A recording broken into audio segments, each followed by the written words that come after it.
I think you have to really, it's hard for women in this field because you have to really prove yourself.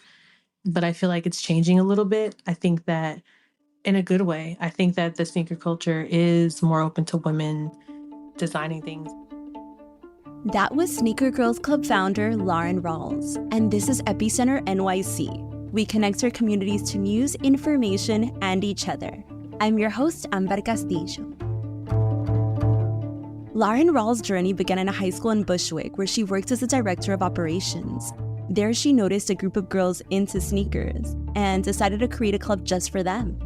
Despite the challenges brought by the pandemic, Lauren's passion for highlighting women sneaker designers and bridging the gap in the male-dominated sneaker culture has only grown stronger. Now she's the founder of Sneaker Girls Club and an education consultant. Today, I sit down with Lauren to learn more about her vision of opening a women-owned sneaker store, the importance of community workshops, and the impact of mentorship. We'll talk about her experiences that led to the evolution of Sneaker Girls Club and her ultimate goal of creating a space where women and girls can thrive in the sneaker world. Before we jump in, a quick message from our team. Hi, I'm Carolina from the Epicenter NYC team, here to remind you to safeguard your fun, your plans, and your trips. Get vaccinated and don't let illness cancel your joy. It's your season, not flu season, not COVID season. You can schedule your appointment now, and we can help. Send us a note at hello@epicenter-nyc.com or call or text us at 917-818-2690. Now back to the show. Here's my conversation with Lauren. So my name is Lauren Rawles. I currently have a brand called Sneaker Girls Club. I'm also a education consultant. So that's my day job, but Sneaker Girls Club brand is my passion and my goal. And how did it all begin? So I used to work in a high school in Bushwick, and I've always done the non-instructional part. So I was the director of operations. So I handled all of the stuff on the back end, but I also built all these different relationships with students. So I would have this advisory group. So I had a group of girls that were really into sneakers, which I always wore sneakers on Fridays because it's pre-pandemic. We had to dress up more to work. And then now, so pre-pandemic, I wore sneakers on Fridays and all the kids were like, "Oh, you have those, miss? Oh, you have those, whatever," right? So then I was like, well, let me create a club called Sneaker Girls Club and kind of just cater it and tailor it to girls. The goal was to kind of design our own sneaker collectively as a group. So I had about 3 or 4 passionate girls that are really into it, and we were starting to do it, kind of have after school meetings. And then the pandemic happened and it kind of changed things. And then those girls ended up graduating, and I kind of wanted to start it up again, but it was harder with the younger group. So I was like, this is also my passion. Let me just run with this in a different way. Then I just started really forming the brand and planning it out and really thinking about what my goals were and what I wanted to do. And my biggest thing is highlighting women sneaker designers and women that are in sneakers. And I feel like in the past, they just haven't been highlighted as much. They also are somewhat highlighted now, but a lot of people that I know that are still not really into the sneaker culture are like, "Oh, those are cool. Who are those?" They don't really even know still, a Laylee May or a Melody Asani, or people know Tiana Taylor, but they don't necessarily know she dropped a few Jordans, you know what I mean? So it's kind of really cool to be able to be that person also to inform others and let them know these are women's sneakers and you should support them. I think my ultimate goal is to have a women's own sneaker store. There are also very few of those, especially women of color. That's my ultimate goal, and to really highlight and sell women's sneakers. And then the community piece, since I've been in education probably my whole career so far, it was really important to have the community piece of kids that want to design or customize, or just that are into sneakers and want to kind of customize or design their own, to have that opportunity. So giving back in that way for the community is really important to me, and I want to keep doing it, having workshops. Even if when I do open a store, having a workshop space in the store is important to me, and having those classes. is also really important.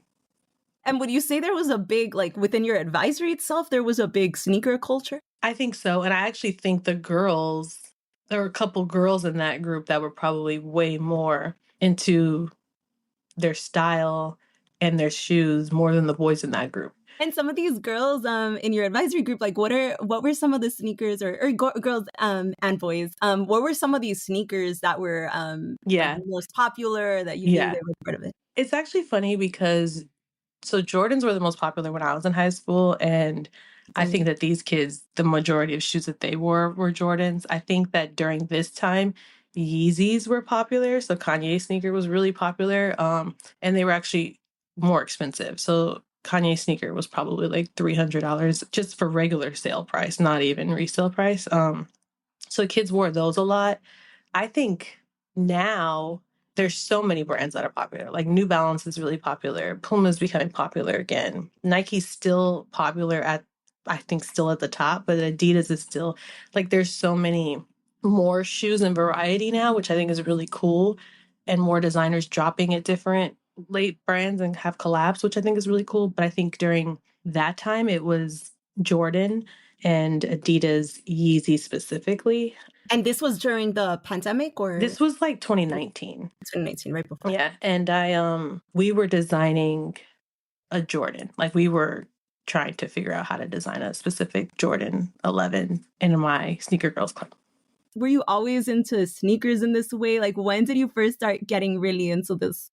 Yeah, I think that I've been into them since I was a little girl just because my dad liked to put me in sneakers a lot, but I think as far as the really cool ones, well, I'm a Michael Jordan fan. Like I've watched him when I was a little girl play. So I think that just him being at the top always was like, oh, we need to have these. We need to get these. I think high school was probably the biggest time for me to be like more serious. I think I was into sneakers in elementary and middle, but I think high school was where I was like, I have to have these. Like, I have to have this. Like, this is like, I have to make statements in my outfits and sneakers. And when did you realize that it was more about this confidence piece and that like maybe this, that's the sneakers or whatever you Yeah. were wearing is more like an accessory to that? That's actually funny. Probably not till I was an adult. Because when I was in college, I definitely went to school in New Orleans and I definitely was like, I got a job and I definitely got every sneaker, like almost every week. And I was like, that gave me confidence that I had sneakers on and I was like known to have sneakers in college. I had like a different reputation. I felt like probably didn't learn that until I became an adult and had other responsibilities and was like, okay, what's important is these bills, not really this. But I also was like, I can be confident in any shoe that I have on. Ultimate confidence, I think, as an adult, I just had to learn. It's not about the material things. It's literally about how you show up and how you present yourself.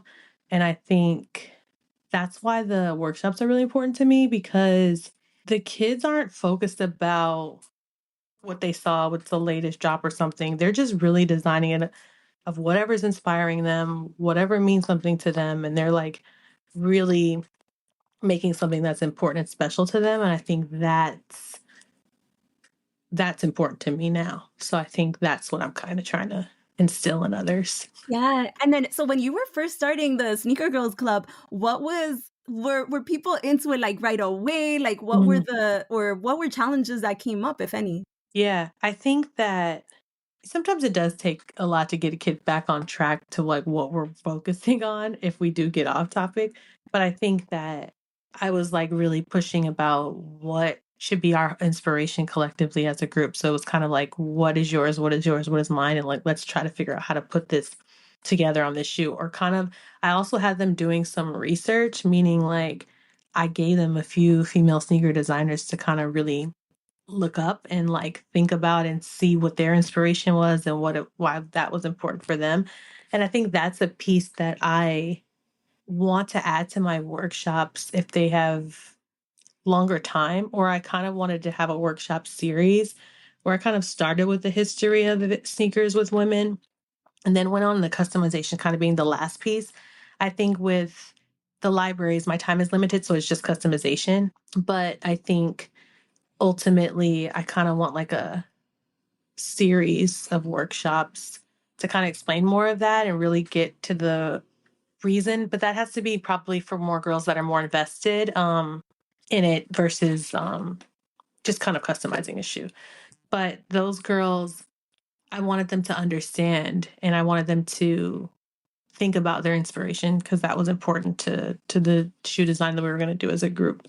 You talked about like your hope for business. Is there anything else you wanted to say about that? Your hopes for the business, but also like your hopes for the community and the hopes for some of these young girls. Yeah, I can't wait for the day. I'm just like patient and have all my opportunities that come my way, like, and just kind of use them to figure out what's best in my next moves.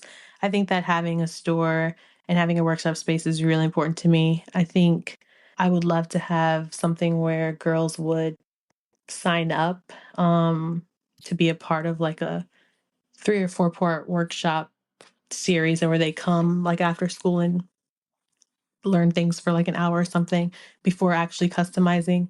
And just kind of having like a women's store is really important to me.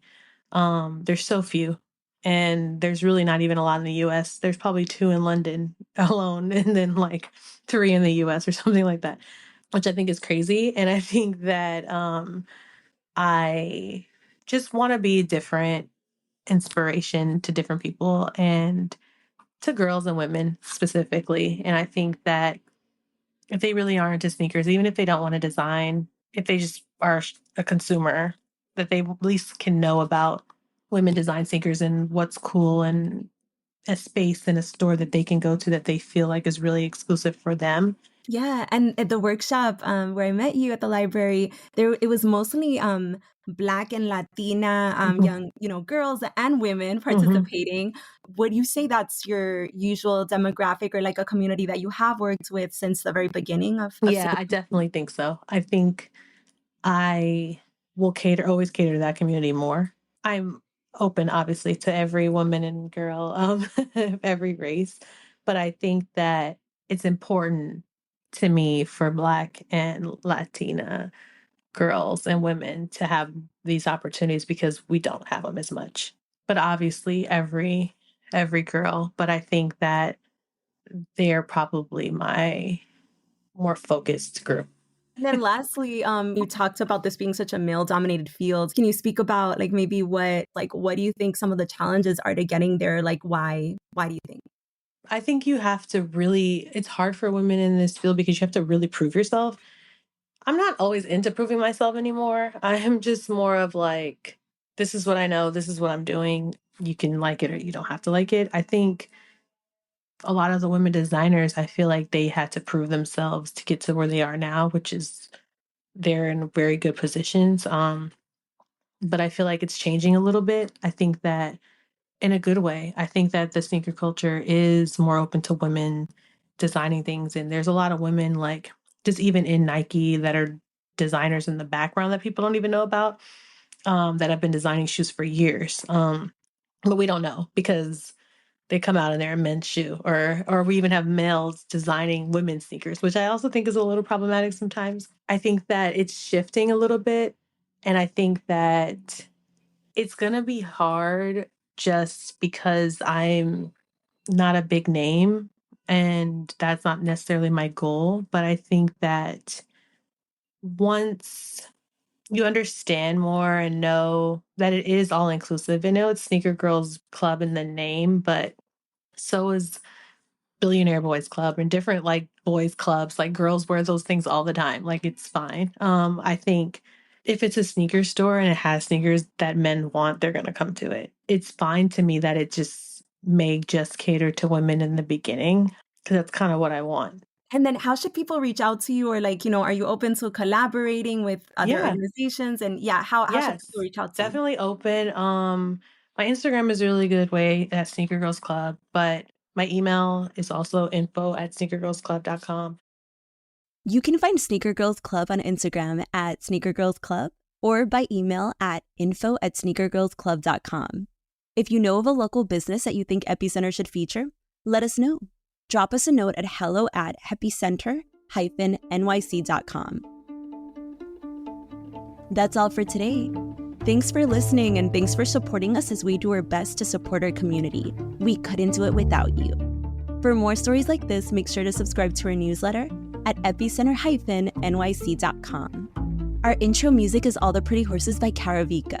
You can find more of their music on their website, linked to in our podcast description.